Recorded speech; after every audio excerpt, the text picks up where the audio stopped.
Bom, nós... deixa eu mudar aqui o layout. Nós terminamos, né, pessoal, o capítulo 2 do livro, né? Então, nós vimos já o capítulo 1 e o capítulo 2, e a ideia hoje é começar a estudar sobre a camada de transporte, certo?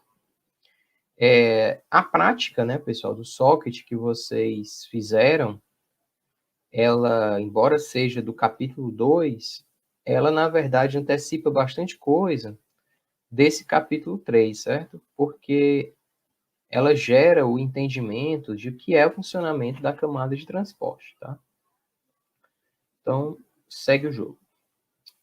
Deixa eu clicar aqui. Beleza.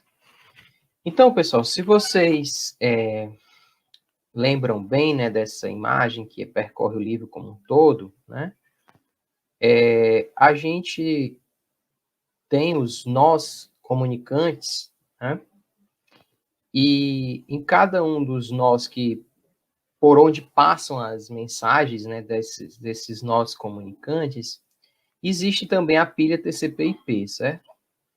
Porém, nos elementos da rede, né, os switches, bridge, os repetidores, os roteadores, em teoria, não se lê as mensagens, né, a parte da mensagem que se refere à camada de transporte e aplicação.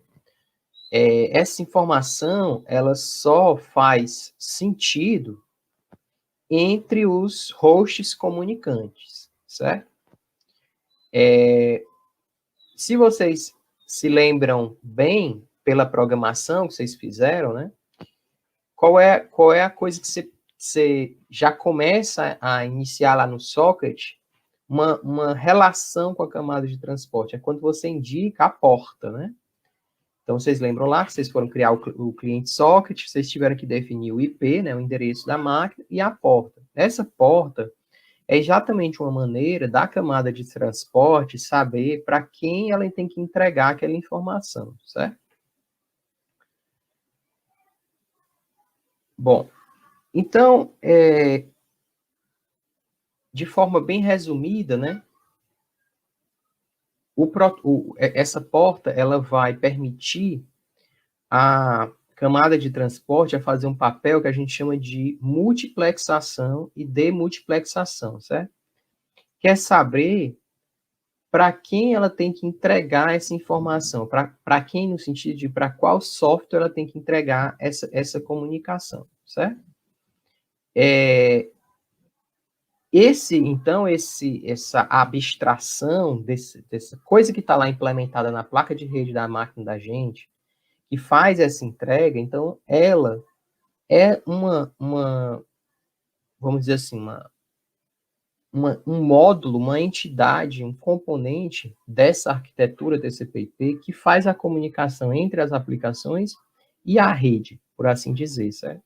Como é que ela se dá essa comunicação? Bom, basicamente, ela vai acrescentar cabeçalhos à mensagem que precisa ser enviada, de tal forma que quando essa mensagem chegue lá do outro lado, no destino, ela vai poder ser lida, interpretada, compreendida, e aí, dependendo do que aconteceu, que é o que a gente vai começar a ver hoje, a camada de transporte do host que a gente está se comunicando vai saber para quem entregar essa informação ou o que fazer com elas, certo? Então, se vocês lembram bem a analogia, vocês imaginam que a camada de transporte, né, a analogia que eu expliquei para vocês, ela funciona como o porteiro de um prédio, onde chega lá várias mensagens, pacotes, né, para aquele endereço, mas ele tem que entregar, saber para quem tem que entregar para diversos moradores. E a distinção entre esses moradores se dá pelo número da porta do apartamento de cada um deles, certo?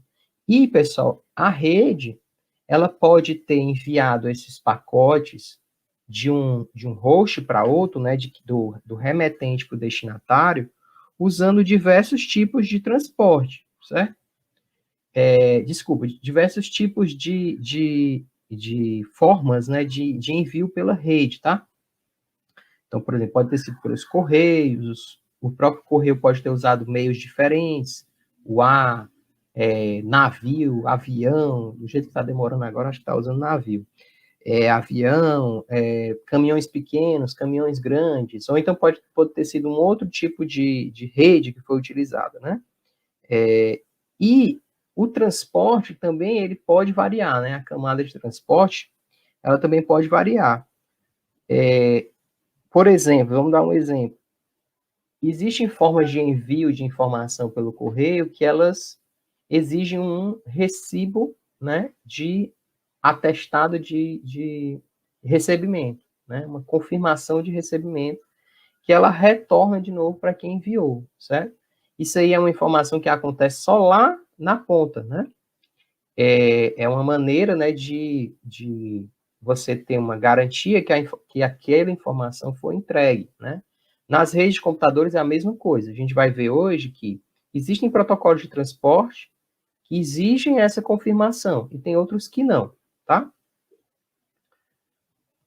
Bom, então, a rede em si, pessoal, o protocolo IP e os algoritmos de roteamento que ele utiliza, a gente pode dizer que são o que a gente chama de não confiáveis, certo? O que ele vai fazer o que a gente chama de melhor esforço, tá? A rede IP, ela vai tentar entregar aquela sua mensagem no menor tempo possível, tá? Usando técnicas de roteamento para saber para quem ela tem que enviar aquela informação, né? Mas ela se limita, vamos dizer assim, na sua essência a isso, né? A fazer essa entrega. Quando a gente vai para a camada de transporte, ela vai tentar ampliar o serviço fornecido pela camada IP, tá? Então, por exemplo, né?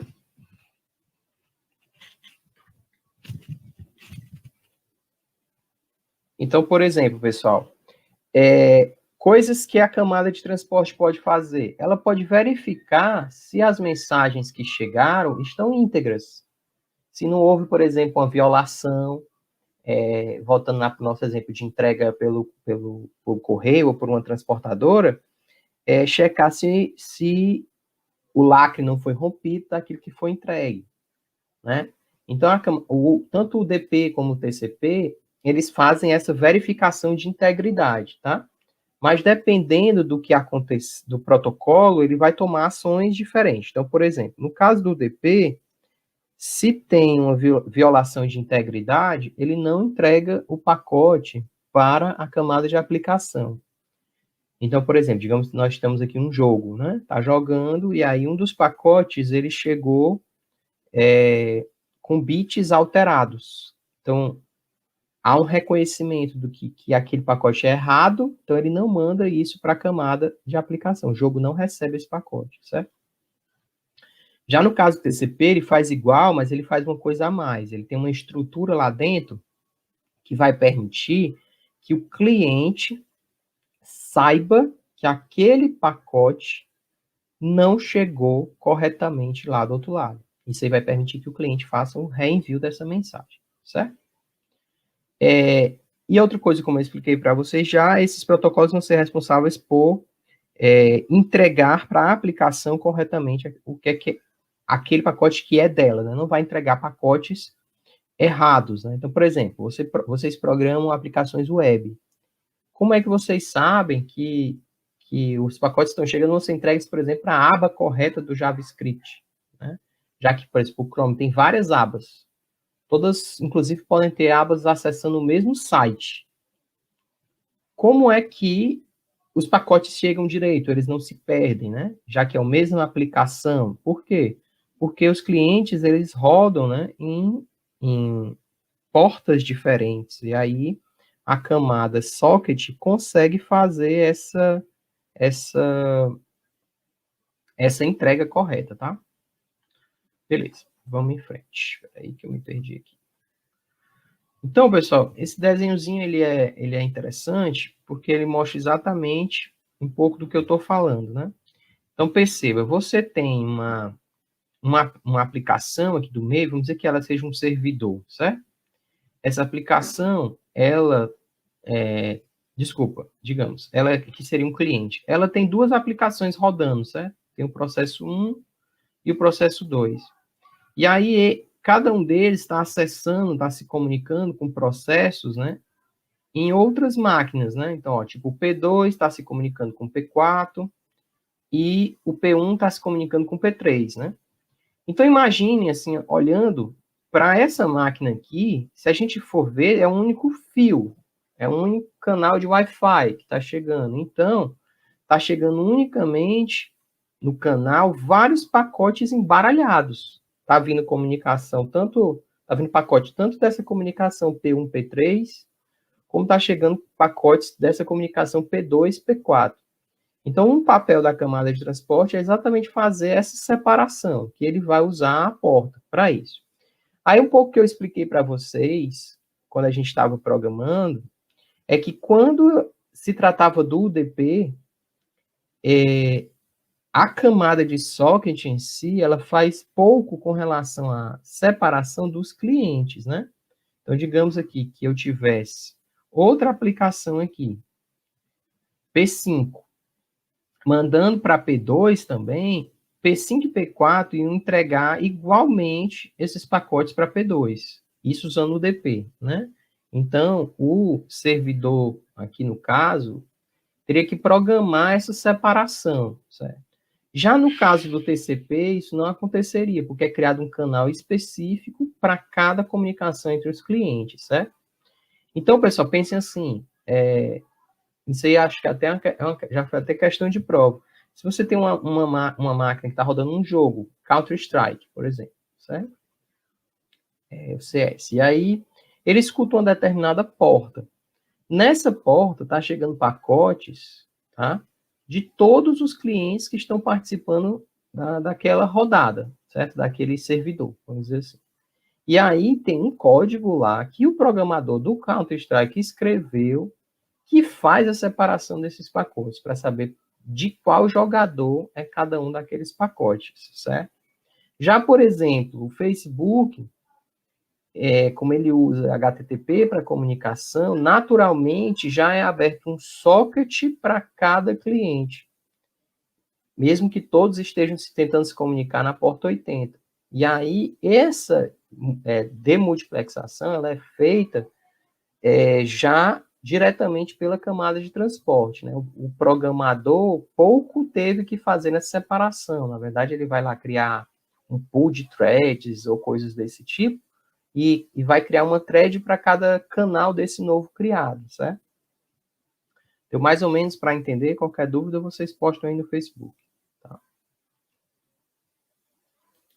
Ok? Qualquer dúvida, vocês postam aí no Facebook. Então, beleza.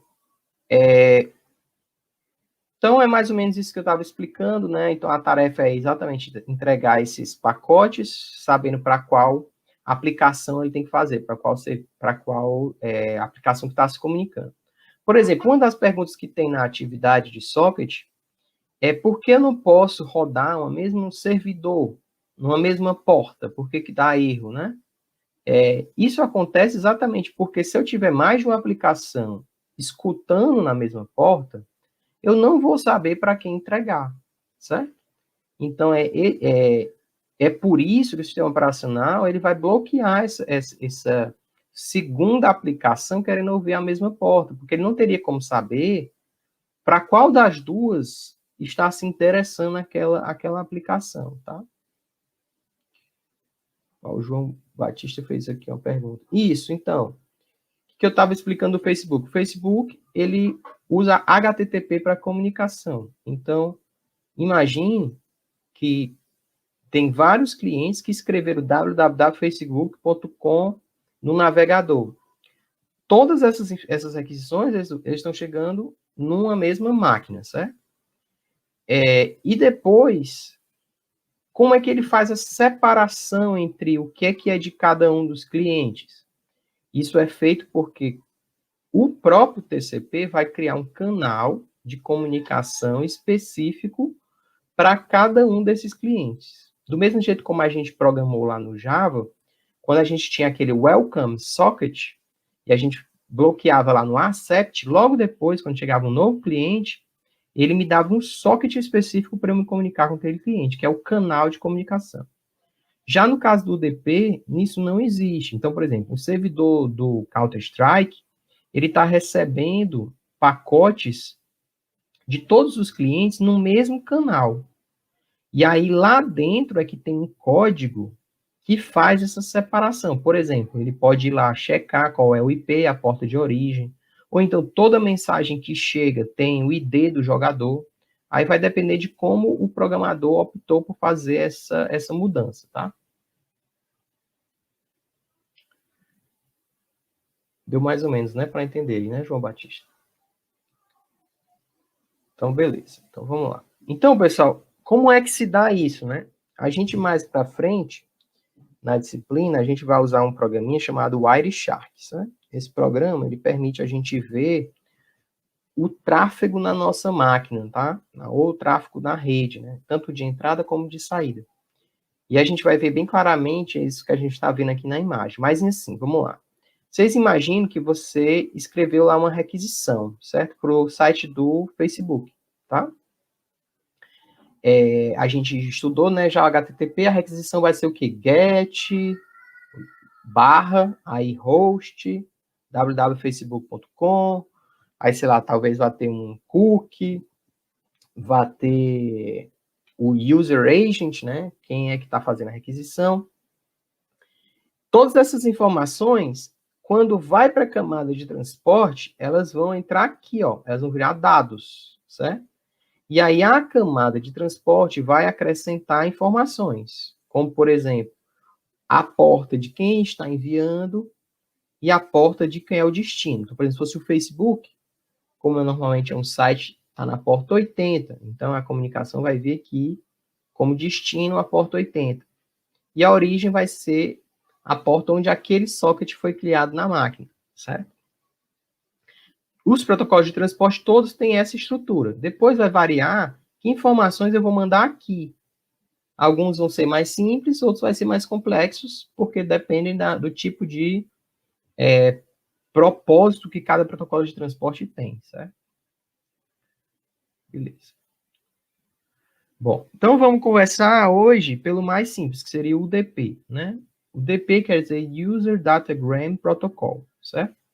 Ele é definido num documento chamado RFC 768.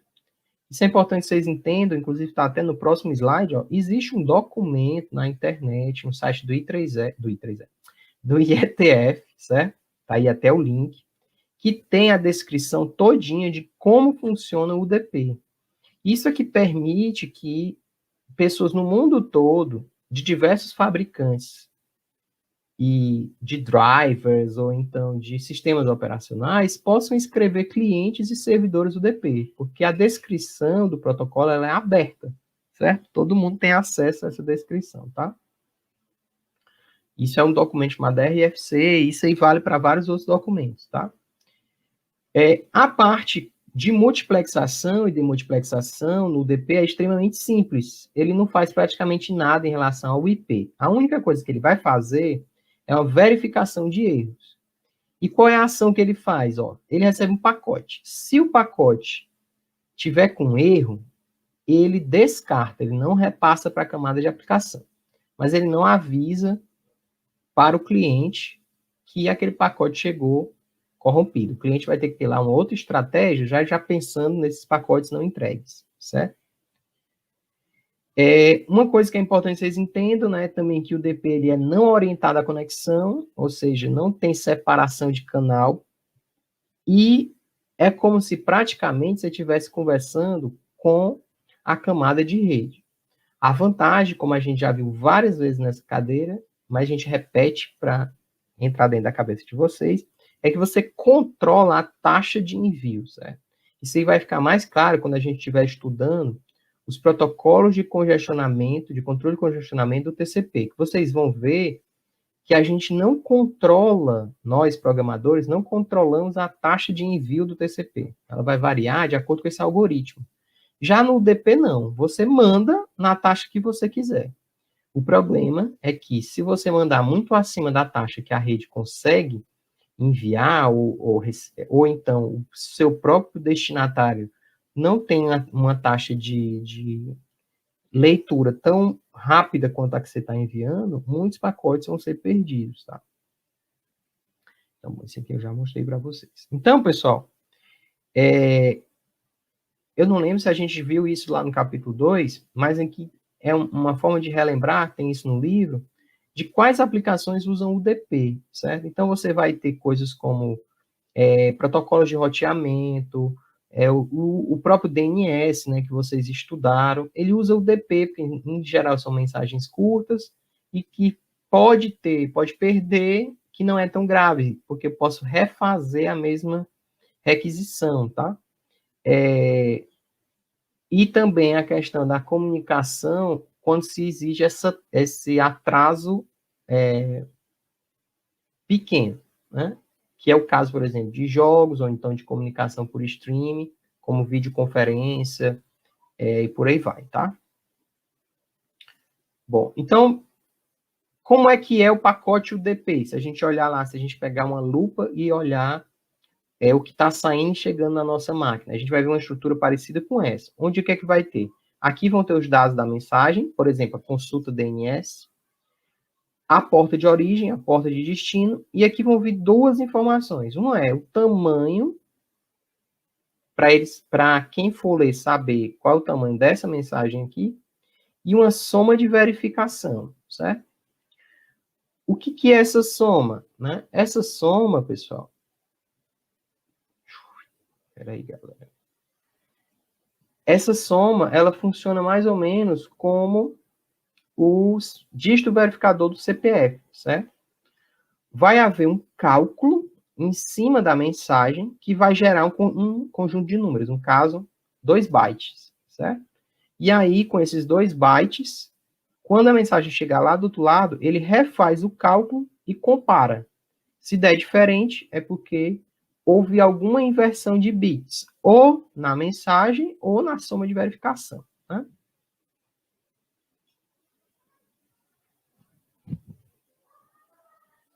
Então, para vocês terem uma ideia de como é que é, aqui é um exemplo, certo? Vocês imaginem que isso aqui é a mensagem que eu estou enviando. Aí, eles fazem um cálculo, como se fosse uma espécie de soma binária, tá? Que vai gerar um número. Como eu falei para vocês, 2 bytes, certo?